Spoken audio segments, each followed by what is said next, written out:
Já parou pra pensar que tem sempre aquele jogador, aquele grande jogador que no clube joga muito, é ídolo, mas que na seleção não consegue desempenhar no mesmo nível? Nesse vídeo a gente vai conversar sobre eles. Bora lá! Vão pra assinar uma obra de arte na Vila Belmiro. Esse Romero.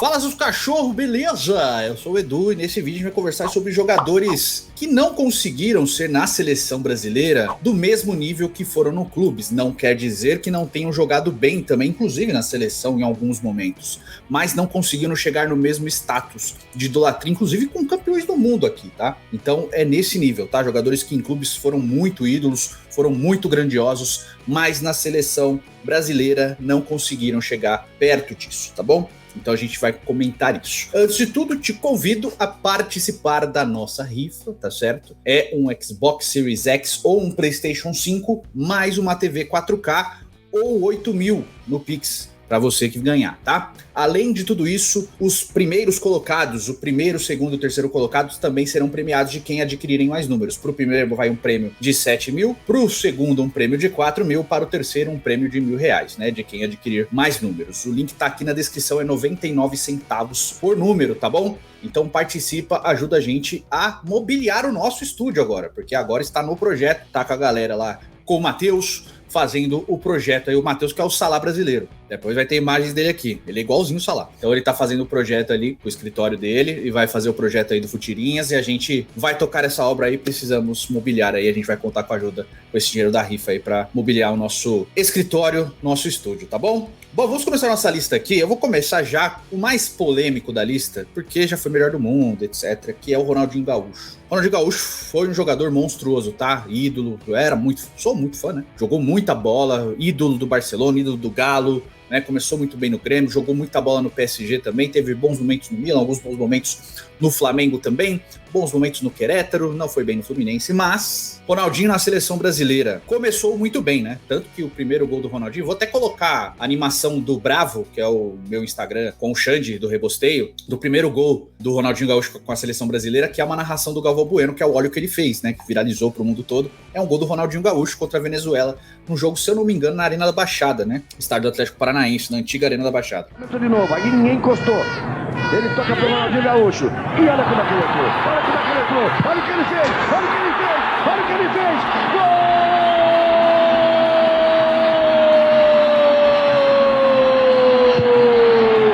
Golaço!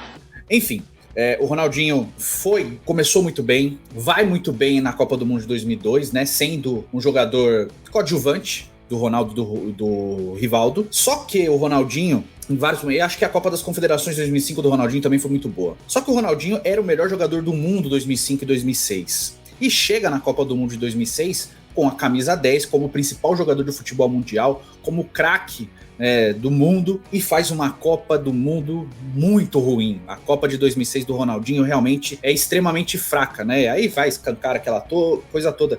E curiosamente, a Copa de 2006 do Ronaldinho acaba sendo a última Copa do Mundo que ele disputa. Ele jogou apenas 2 mundiais, né? 2002 aos 22 anos, 2006 aos 26, fica fora de 2010 quando tinha 30, que eu acho que deveria ter ido, inclusive, e fica fora de 2014 já com 34 anos também. Mas enfim, um jogador que poderia ter jogado mais Copas e acabou jogando apenas 2. Eu acho que o Ronaldinho, depois que ele passa a ser o protagonista da seleção, ele não consegue seguir no auge, né? Ele vinha em ascensão até aquele momento. Depois disso, aí o Ronaldinho acaba se perdendo, tá? Mas, de novo, repito, genial, monstruoso, mas realmente na hora que precisou, ficou devendo. Segundo nome dessa lista, Marcelo, outro jogador que eu sou hiper fã. O Marcelo, ele também tem uns hiatos na seleção, muito por causa do relacionamento dele com o Dunga. O Dunga não gostava do Marcelo, não convocava, então o Marcelo acaba perdendo Copa, né? Ele não vai pra 2010, mesmo sem titular do Real Madrid e tal. Até revezava bastante com o Coentrão, que é o jogador de Portugal. Mas, cara, era um senhor lateral, sempre foi, né? E assim, é hiper ídolo do Real Madrid, jogava muita bola, vi no estádio o Marcelo jogar. E realmente era de encher os olhos, um craque, genial, jogador espetacular. Mas na seleção, o Marcelo não tem grandes partidas. Ele tem uma ou outra, ele tem uma contra o Paraguai na Arena Corinthians, Corinthians, que é muito boa, que ele joga muito bem, que eu acho que inclusive ele faz um gol. Alguns momentos ele vai bem, mas assim, a carreira do Marcelo na seleção é recheada de, não vou falar mediocridade, porque a mediocridade aqui acaba saindo uma palavra feia, mas assim, acaba sendo um desempenho médio, sabe? Fica muito aquém do Marcelo que a gente viu no Real Madrid. E ele não brilhou com a camisa da seleção. E nas Copas que ele disputou, 2014 e 2018, ele foi muito mal, né? 2014 nem tanto, mas assim, tava lá no 7-1, acabou ficando marcado. E na Copa de 18, ele tava tão mal que a gente queria o Felipe Luiz de titular. Quem tava jogando bem era o Felipe Luiz. Então assim, nos momentos importantes, o Marcelo ficou muito aquém também. E acaba corroborando aqui para essa lista. Terceiro nome, Edmundo. O Edmundo também conta muito com a disputa que tinha no ataque. Realmente era um ataque muito disputado. Acho que o Edmundo deveria ter ido convocado para a Copa de 94, ele acabou ficando de fora da lista. Foi o jovem Ronaldo, foi o Viola, foi o Paulo Sérgio, foi o Miller, né? E o Edmundo acabou ficando fora da lista final. Ele e o Evair, que era a dupla de ataque do Palmeiras, que era campeão brasileiro em 93 e seria campeão brasileira depois da Copa do Mundo em 94 também. Acho que um deles poderia ter ido, acho que o Edmundo poderia até mais. Tá? Embora eu achasse o Evair um grande centroavante, mas acho que o Edmundo seria um jogador importante. O Edmundo vai para 98, que é, curiosamente, também a última Copa dele aos 27 anos, e acaba sendo reserva, e tem toda aquela coisa do Ronaldo e tal, mas ficou na reserva no momento que ele tinha sido o melhor jogador do Campeonato Brasileiro, um dos melhores jogadores do mundo em 97, depois acaba indo para a Fiorentina, mas assim, com a contusão do Romário, a gente acreditava que seria o Edmundo o substituto, e acabou sendo o Bebeto, já com 34 anos também, e eu acho que acabou isso pegando muito. O Edmundo não teve nenhum momento na seleção que ele foi titular absoluto, tudo por causa também dessa grande disputa, né, cara? Afinal, Bebeto e Romário, depois ele pega o Ronaldo, né, tudo, né, Rivaldo, todos concorrentes, postulantes à mesma vaga que ele, então acabou tendo esse problema também, mas o Edmundo não conseguiu fazer uma performance tão genial como ele fazia nos clubes, principalmente no Palmeiras e no Vasco, na seleção brasileira. Eu acho que por isso ele acabou ficando abaixo também. Quarto nome dessa lista aqui é o Roberto Firmino. Também acho que foi muito mal utilizado na seleção, principalmente pelo Tite. O Firmino, que sempre foi um 9 móvel, né? Eu sei, o tal do falso 9, um jogador que de movimentação, não é aquele 9 de trombar com o zagueiro, de ficar esperando na área, é um jogador que vem buscar jogo e tal, que faz parte da construção do jogo. Fez isso magistralmente bem com a camisa do Liverpool, e na seleção brasileira em nenhum momento ele fez isso, né? Então eu acho que muito por conta da má utilização também do Firmino, eu acho que acabou pesando no desempenho dele com a camisa da seleção brasileira, né? Foi reserva na Copa do Mundo também, reserva do Gabriel Jesus quando deveria ter sido titular, porque o Gabriel não estava bem, e aí o Firmino acabou ficando no banco, e também em vários momentos da seleção brasileira, embora tenha alguns gols, nada que o Firmino tenha enchido os olhos do torcedor da seleção brasileira. Então acabou ficando nessa lista. Quinto nome, outro por causa muito da disputa de vagas, que é o Rogério Ceni, que esteve presente em 2 Copas do Mundo. O Rogério Ceni é um outro campeão do mundo, assim como o Ronaldinho Gaúcho, né? Foi penta em 2002, foi o goleiro reserva do Dida em 2006, o Marcos saiu daquela tríade, né? Era Marcos, Dida e o Rogério Ceni, os 3 goleiros de 2002. Aí em 2006 vai o Dida, o Rogério e o Júlio César. O Rogério que foi 2 Copas do Mundo, mas ele tem pouquíssimos jogos pela seleção, ele nunca teve uma titularidade mantida na seleção, muito por causa do nível dos outros goleiros também, principalmente o Dida, que foi quem rivalizou mais tempo com ele na seleção brasileira. O Rogério vem daquela fase final de Tafarel e Zete ali na seleção brasileira. O Rogério vem chegando, mas chega junto com o Dida mesmo, que eu acho que foi mais goleiro que o Rogério, mas o Rogério também foi um goleiro gigantesco, maravilhoso, e acho que muito por causa disso acabou não tendo sequência, né? O Rogério poderia ter jogado na seleção mais tempo, até porque ele se aposenta com 42 anos. Acho que dá até para citar o Fábio aqui, que é um jogador que poderia ter sido mais chamado, mas o Rogério acaba até tendo uma frase, né? Eu jogo na minha seleção, que era o São Paulo, e ficando de fora da seleção brasileira em muitas oportunidades. Então, quinto nome, Rogério Ceni. Também quero te convidar a experimentar a emoção de vencer com a Poder Esportes. Tem cupom especial. Vou colocar aqui, ó, Braza20, BRAZA20, Braza20. Você vai lá no Instagram da Poder Esportes, é @poderesportes.bet. Você vai lá no Instagram deles e vai comentar na última foto, Braza20. Os 10 primeiros que comentaram Braza20 lá no Instagram da Poder Esportes vão receber R$20 de graça de token para você colocar na sua conta da Poder Esportes, tá certo? Só vai aqui no link da descrição, faz seu cadastro completo, né, para você poder resgatar justamente o código de R$20, beleza? Então faz seu cadastro completo na Poder Esportes, vai lá no Instagram dos caras e manda na última foto Braza20 para poder receber esse token de R$20, tá? Além disso, todos os dias no Instagram dele, ele solta nos stories lá, né, tokens de R$20 para você resgatar e colocar na sua conta também. pra colocar em bônus, tá bom? Sexto nome dessa lista, Hulk. Cara, hiper ídolo do Atlético Mineiro. Acho que ídolo por onde passou. O Hulk é ídolo do Porto, o Hulk é ídolo do Zenit, o Hulk é ídolo do Xangai Chupeta, né, do Xangai Sepig, que hoje mudou o nome, Xangai Port, eu acho que hoje é o nome, é ídolo do Atlético Mineiro também, né, ídolo por onde passou, acho que é ídolo no Japão também. Mas na seleção brasileira o Hulk nunca conseguiu ser nem perto do jogador que ele foi nos clubes. É muito marcado pela Olimpíada de 2012, que o Hulk foi muito criticado, o Brasil acabou medalha de prata, mas o Hulk foi muito criticado sim, e também o Hulk foi inclusive na Olimpíada de 2012 um dos jogadores acima dos 23 anos que foi para aquela Olimpíada. E também na Copa do Mundo de 14, o Hulk também foi muito criticado, não foi bem, e aí o Hulk acaba se encontrando mais quando ele vai jogando mais à frente, né? Ele era um excelente ponta, principalmente no Porto e no Zenit, jogando pelo lado direito, fechando pro meio, fazendo muitos gols. Tem um gol que ele cala a boca da torcida do Benfica, que é maravilhoso também, jogando pelo Porto no Clássico, mas na seleção brasileira o Hulk nunca conseguiu, né, ser o mesmo Hulk dos clubes. Nem com o Felipão, nem com o Dunga. O Dunga também insistiu no Hulk um tempo, depois ele acabou naturalmente perdendo espaço, até ter essa última convocação para a seleção já pelo Galo com o Tite chama, o Hulk até entra bem no jogo que ele joga, eu não lembro se foi contra o Equador ou contra a Colômbia, ele até entra bem, não consegue fazer o gol, mas entra bem jogando como um 9 mesmo, como ele joga no Galo, né, um segundo atacante, se movimentando bastante, mais centralizado, mas não consegue ser o mesmo Hulk dos clubes, infelizmente, porque é um grande jogador, né, e como ele era desconhecido aqui, a gente criou uma desconfiança em torno do Hulk, como se ele fosse, né, um jogador atrapalhado, um jogador ruim, sendo que nunca foi, né? Então, muito do que o Hulk recebeu na seleção por parte do torcedor foi da falta de conhecimento das pessoas com relação a ele. Até porque ele acabou jogando, depois do Porto, em ligas periféricas, né? Ele vai pra Rússia em vez de ir pros times que queriam ele, né? Tinha a Arsenal na disputa, vários clubes ali da elite do futebol europeu, ele acaba escolhendo ir pro Zenit pra receber mais, etc. Uma escolha dele, depois vai pra China, então o Hulk acaba não ficando no hype, né? Mesmo ele jogando Liga dos Campeões, ele acabou jogando num clube mais periférico do futebol europeu, sabe? Não pequeno, até porque o Zenit é um clube grande na Rússia, mas por isso. Sétimo nome dessa lista aqui é o Miller. Miller, ex-atacante do São Paulo, Miller, ex-atacante do Santos, do Palmeiras, do Corinthians, do Cruzeiro, jogou em todo o time aí do Brasil, mas foi um grande jogador, craque, jogou muita bola na Itália também, no Torino.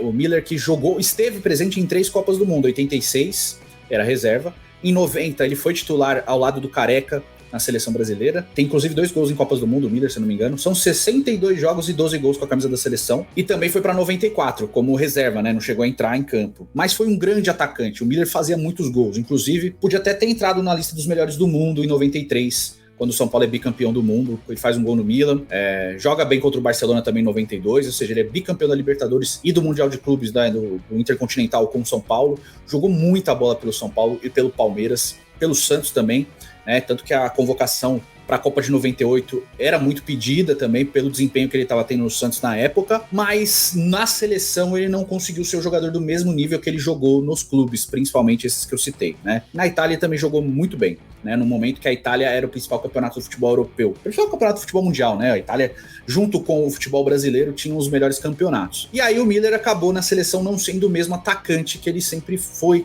nos clubes, né? Acabou ficando abaixo, embora tenha sido um grande atacante. Oitavo nome dessa lista é o Roberto Dinamite, que infelizmente nos deixou no começo desse ano, né? Acabou falecendo depois de um grave câncer, né? Infelizmente nos deixou. Foi um genial jogador, maior artilheiro da história do Vasco, um dos maiores artilheiros da história do futebol, mas na seleção o Roberto nunca conseguiu ser esse titular. Assim como a gente fala do Miller, né?